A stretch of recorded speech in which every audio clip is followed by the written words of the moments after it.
और लिट्टी खा के मिट्टी कोड़े, अरे उर्वर टाल कछार हैं।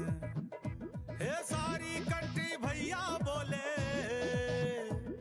हम सबके रिश्तेदार हैं। बिहार है रे राजा हम बिहार हैं, बिहार है रे भैया हम बिहार हैं।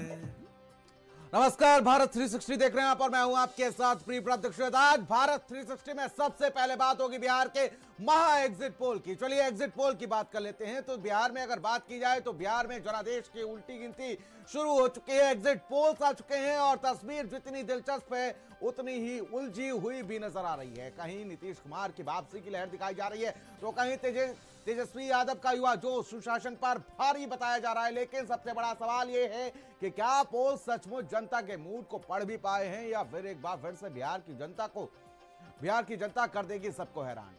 एक एक सर्वे, एक एक आंकड़ा हम आपके लिए खंगालेंगे कि कौन है आगे और आखिर कौन है पीछे और इसके किसके माथे पर आने वाले हैं नतीजों को देखकर पसीना।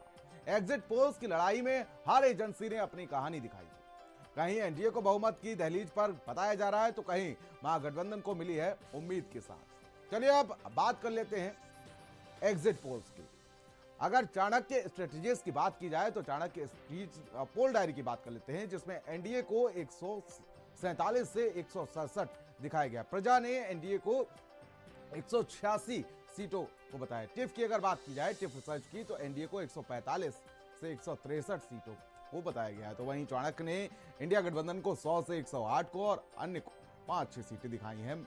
मैट्राइज ने एनडीए को 143 सीटें दिखाई हैं और साथ ही साथ आपको बता दें कि जो तमाम एग्जिट पोल्स हैं वो बहुत कुछ कहते हुए नजर आ रहे हैं। चाणक्य ने अगर बात की जाए तो चाणक्य ने एनडीए को 130 से 138 सीटें दिखाई हैं। महागठबंधन ने अगर बात की जाए तो महागठबंधन को 100 से 108 सीटें दिखाई हैं। मैट्राइज ने एनडीए को 147 से 167 सीटें दिखाई हैं। तो वहीं आपको बता दें महागठबंधन को 70 से 90 सीटें दी है। पीपल्स पल्स ने एनडीए को 133 से 159 सीटें दी है। तो वहीं महागठबंधन को 75 से 100 सीटें दी हैं और अन्य दलों को 2 से 3 सीटें दी हैं। तो वहीं आपको बता दें चाणक्य ने बहुत कम रेंज यानी कि 30 से 168 की दी है, जबकि द भास्कर की अगर बात की जाए तो 145 से 160 या उससे ऊपर दिए हैं। नए दल जैसे जनसुराज पार्टी को बहुत कम सीटें मिलने का अनुमान है, 0 से 5 तक। एग्जिट पोल्स कभी कभी अलग अलग परिणाम भी दे चुके हैं। पिछली बार अगर बात की जाए तो 2020 में कुछ सर्वे महागठबंधन की बढ़त दिखा रहे थे, जबकि परिणाम जो था वो एनडीए के पक्ष में गया था, क्योंकि बढ़त पर दिख रहा है एनडीए।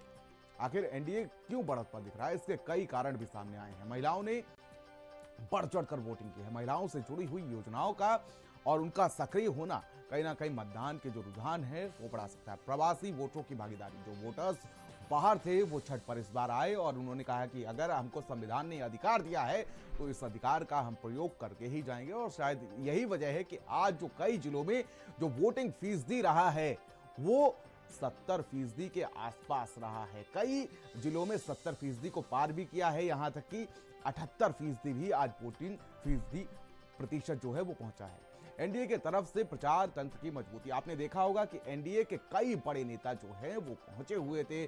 पीएम मोदी से लेकर जेपी नड्डा से लेकर अमित शाह से लेकर बड़े जोर शोर से एनडीए की तरफ से प्रचार प्रसार किया गया। सीएम योगी आदित्यनाथ, कई प्रदेशों के मुख्यमंत्री को लगाया गया, बीजेपी ने लगाया प्रचार प्रसार करने के लिए। विपक्ष की रणनीति में अस्पष्टता नजर आई। उदाहरण के लिए अगर बात की जाए तो महिलाओं की बड़ी संख्या ने मतदान किया, जिससे सरकार पक्ष को लाभ मिल सकता है। इसके अलावा यह भी माना जा रहा है कि मतदान बढ़ने का असर अक्सर सत्ता पक्ष को मिलता है, क्योंकि मोबिलाइजेशन में सक्षम बनाता है। बिहार के एग्जिट पोल्स ने साफ कर दिया है कि मुकाबला दिलचस्प है। सत्ता और विपक्ष दोनों के लिए यह चुनाव सम्मान का सवाल बन चुका है। एक तरफ नीतीश कुमार अपने राजनीतिक अनुभव और सुशासन बाबू की छवि के सहारे मैदान में हैं, तो वहीं दूसरी तरफ तेजस्वी यादव बदलाव की राजनीति और साथ ही साथ नए बिहार की उम्मीद से लड़ रहे हैं।